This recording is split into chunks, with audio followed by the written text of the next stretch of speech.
চরণে দেব হৃদয় খুলিয়া।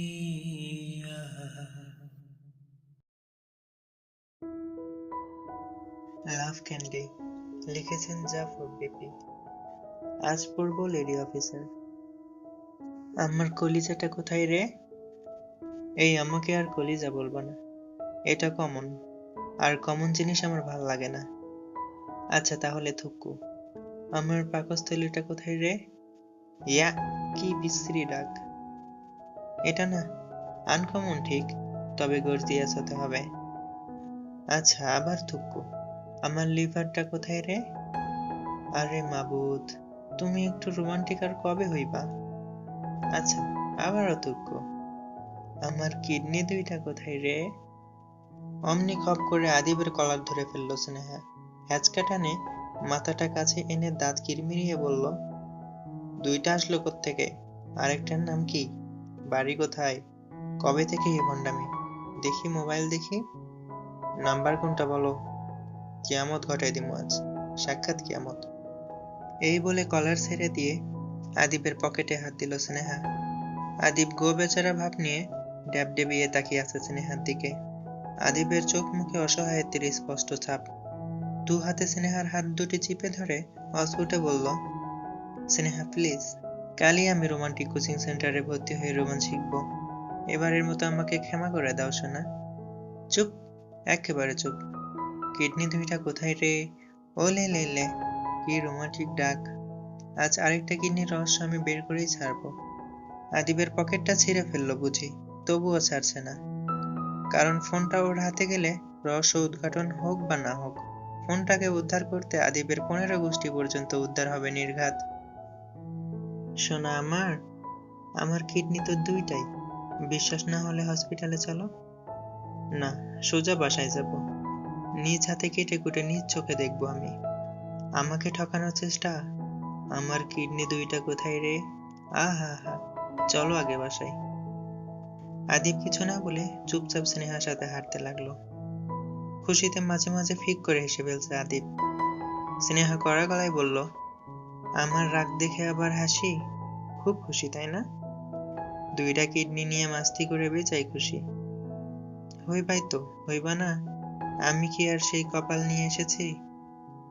গলা ধরে গেল স্নেহার, কাপা কাপা ঠোঁট, ছল ছল চোখ, অভিমানী মুখ। আদিব দাঁড়িয়ে গেল।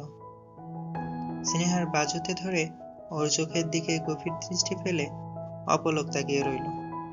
স্নেহা নিশ্চুপ। আদিব বলল, হ্যাঁ আমি খুশি, আজ আমি বেজায় খুশি। কারণ আমি জানি একটি মেয়ে তার জীবন দিতে পারে, কিন্তু নিজের ভালোবাসার ভাগ কাউকে দিতে পারে না। আর এজন্যই সে তার প্রিয় মানুষটাকে নিয়ে অজানা শঙ্কায় থাকে। এই বুঝে হারিয়ে গেল। জানো স্নেহা, এই মেয়েগুলো তার প্রিয় মানুষটিকে পাগলের মতো ভালোবাসে। এখন তুমিই বলো, এমন ভালোবাসা পেয়ে সেই ভাগ্যবান ছেলেটি যদি খুশিতে আত্মহারা হয়ে অজ্ঞাতে একটু হেসে ফেলে, এটা কি অন্যায় হবে? স্নেহা কেন যেন কেঁদে ফেলল। চিকন ফ্রেমের চশমার ফাঁক গলিয়ে মায়াবী সেই কাজল চোখের নোনতা জলে কয়েক মুহূর্তেই নিকাব ভিজে গেল। আদিব বলল, এই পাগলি, বাসায় চলো, মাহির ওর দাদুর কাছে কান্নাকাটি শুরু করে দিবে। চলো তো, চলো চলো।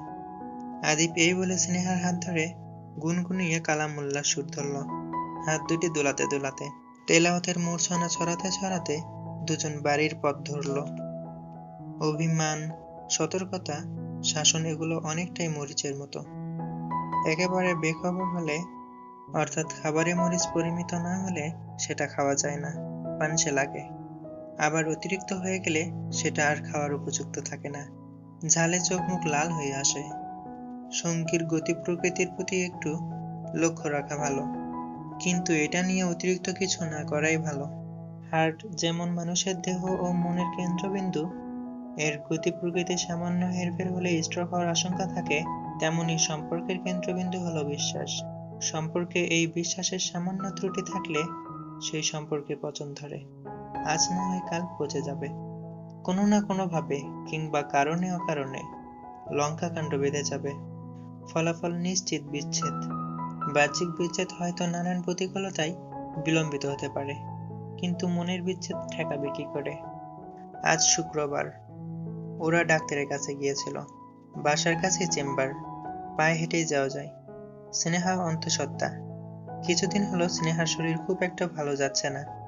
হালকা পেট ব্যথা, অতিরিক্ত অস্থির লাগা, দুর্বল লাগা, এইসব। তাই চেক আপ করতে গিয়েছিল। Urine test, blood test, ultra সহ সব রিপোর্ট আদিবের কাছে। কি হয়েছে না হয়েছে বা কন্ডিশন কি, এসব কিছু স্নেহাকে জানায়নি এখনো। বলেছে সবকিছু স্বাভাবিক আছে, ধীরে ধীরে কমে যাবে। স্নেহাও অতটা গুরুত্ব দেয়নি। রিপোর্টের কাগজগুলো হাতে নিয়ে দোলাতে দোলাতে আনমনা হয়ে হাঁটছে আদিব। বড় কোনো সমস্যা হয়নি তো? প্রশ্নটি আদিবের না, সে তো জানেই সবকিছু। প্রশ্নটি স্নেহার মনে ঘুরপাক খাচ্ছে। আচ্ছা, কি হয়েছে আমার? জিজ্ঞেস না করে আর থাকতে পারল না স্নেহা। কই, কিছু না তো। না, কিছু একটা লুকাচ্ছ মনে হচ্ছে। লুকাবো কেন বোকা? তা জানি না, তবে লুকাচ্ছ। ওরকম কিছু না, টেনশনের কিছু নেই। যে রকমই হোক, আমাকে বললে কি হয়? না বললে কি হয়? স্নেহার চোখ দুটো গোল গোল হয়ে গেছে। খুব রাগ হলে ওর এরকম হয়। সেই সাথে কিছুক্ষণের জন্য চোখের পলক ফেলাও বন্ধ হয়ে যায়। আদিবের খুব ভাল লাগে এমন রাগান্বিত চোখ দেখতে। আদিব বলল, ইস, বাসায় যাওয়ার পরও এইভাবে থাকবে কিছুক্ষণ। তোমার গোল গোল চোখগুলোর সাথে লাল হয়ে আসা গাল দুটোর কম্বিনেশন দেখতে খুব ভাল লাগে। কি? ঘুরে দাঁড়িয়ে মাথা ঝাঁকানো প্রশ্ন স্নেহার। মুখোমুখি অবস্থান, কোমরে হাত। আদিব বলল, এই রে, রাস্তাঘাটে মারধর করো না প্লিজ। বাসা পর্যন্ত যাই, এরপর বালিশ, কোল বালিশ সব হাতে ধরিয়ে দেব। যত খুশি মেরো তখন। স্নেহা একবার আশেপাশে চোখ ফিরিয়ে দেখে নিল কেউ আছে কিনা। না, কয়েকটা পিচ্চি পুচ্চু ঝামেলা পাকালো। শেষে নিরুপায় হয়ে দাঁত কিরমিরিয়ে বলল, বালিশ নেব না বাস নেব, সেটা বাসায় গিয়ে সিদ্ধান্ত নেব। চলো আগে। আদিব কয়েক ঢোক বাতাস গিলে হাঁটতে শুরু করলো। যাক বাবা, বাসা পর্যন্ত যাওয়া যাক আগে। চলে এসেছে প্রায়। গার্ড গেট খুলে দিলে স্নেহা সোজা রুমে ঢুকে গেল। আদিবও পেছনে পেছনে গেল, গিয়ে বেডরুমে বসে পড়ল। স্নেহা বেডরুমে গিয়ে বিছানায় গা এলিয়ে দিল। বেশ ক্লান্ত লাগছে। ফাজিলটা অনেকটা পথ হাঁটিয়েছে, মাইলখানিক তো হবেই। বিড়বিড় করে বলল স্নেহা। কিছুক্ষণ রেস্ট নিতেই মাহির চলে আসলো। আম্মু, ও আম্মু। এইভাবে এলোপাথারি কিছুক্ষণ ডাকাডাকির পর স্নেহা লাফ দিয়ে উঠল। জি আম্মু, কি হয়েছে? আম্মু, তুমি পচা হয়ে গেছো। আমাকে না নিয়ে কোথায় গিয়েছিলে হি? এভাবে বলো না বাবা। এই তো আমি চলে এসেছি। এই বলে কোলে তুলে কয়েকটি পাপ্পা এঁটে দিল। অমনি রিপোর্টের কথা মনে পড়ল। কি এসেছে রিপোর্টে? অস্থির হয়ে উঠল মুহূর্তেই। মাহিরকে বলল, বাবা একটু খেলা করো এখানে, আমি এখনই আসছি কেমন? এই বলে ড্রয়িং রুমে গেল আদিপের কাছে। গিয়ে কোমরে হাত রেখে বলল, এই, তুমি কি রিপোর্টে কি আসছে তা বলবা? আদিপের কোনো কথা না শুনে চুপচাপ উঠে গিয়ে স্নেহার সামনে দাঁড়ালো। অস্ফুটে বলল, চোখ বন্ধ করো। সে কি, চোখ বন্ধ করতে হবে কেন? করোই না, ভয় পেও না। বালিশ বাস কোনোটারই ভয় নেই। স্নেহা ফিক করে হেসে ফেলল। আচ্ছা, এই করলাম। স্নেহা ঠোঁট কাঁপছে, বুকে ধুকধুকানি বেড়ে যাচ্ছে। ফাজিলটা এতক্ষণ লাগাচ্ছে কেন? এটা ভাবতে ভাবতে আদিব বলল, চোখ খোলো। স্নেহা চোখ খুলতেই দেখলো আদিব ছোট্ট একটি চিরকুট হাতে নিয়ে সামনে ধরে আছে। স্নেহা ইশারা করলো, এটা কি? রিপোর্ট। বেশ ভয়ে ভয়ে চিরকুটটি হাতে নিয়ে সেটা খুললো। আসসালামু আলাইকুম আম্মু। চিন্তা করো না, আমি শীঘ্রই আসছি। আর আমার আব্বুকে কিন্তু একদম মারবে না বলে দিচ্ছি। লেখাটা স্নেহার মাথায় ঠিক 10 হাত উপর দিয়ে গেল। মানে কি? কে লিখেছে? বোকা বোকা স্বরে স্নেহার জিজ্ঞাসা।